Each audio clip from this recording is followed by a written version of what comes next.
Sina Brent, Ralph at Ivana naman ang huling tatlong nagbahagi ng kanilang kwento.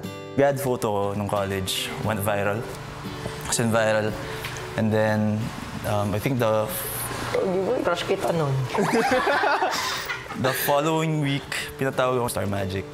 Diretso naman na, and now I'm here in PBB.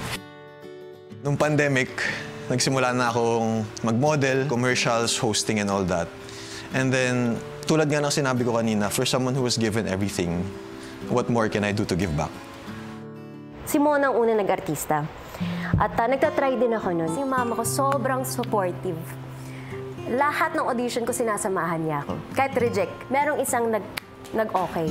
And then sabi niya, sige. Tapos nagkaroon kami ng first project. Yung, sayang haba ng lines ko. Nagtitaping ako ng pero natanggap na tawag na yung daddy ko nasa Subic, nasa hospital daw siya. Naririnig ko yung mga nurse. Tapos sabi niya, ayan o, kinukwento ng tatay niya. Oh. Pasok ko sa hospital room. Sabi ko, hey. Sabi ko, yung ginagawa mo? Sabi niya, yumakap siya. Sabi niya, come, sit down, let's take a picture.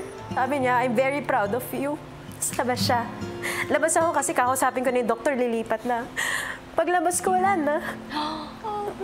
Lahat nung bahay, lahat ng property sa akin ni-name. Siguro kasi may tiwala siya, I don't know.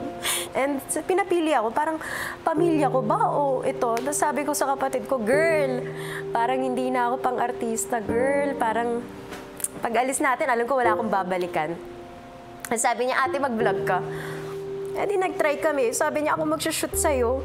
Ako mag-edit, upload natin. Sabi ko, sige. Sabi niya, gawin mo lang ginagawa mo. In-upload ko siya, tapos grabe, 30 million.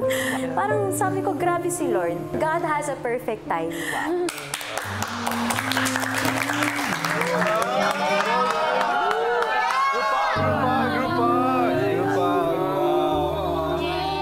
Thank you, guys! Maraming salamat sa pagbabahagi ng inyong mga kwento.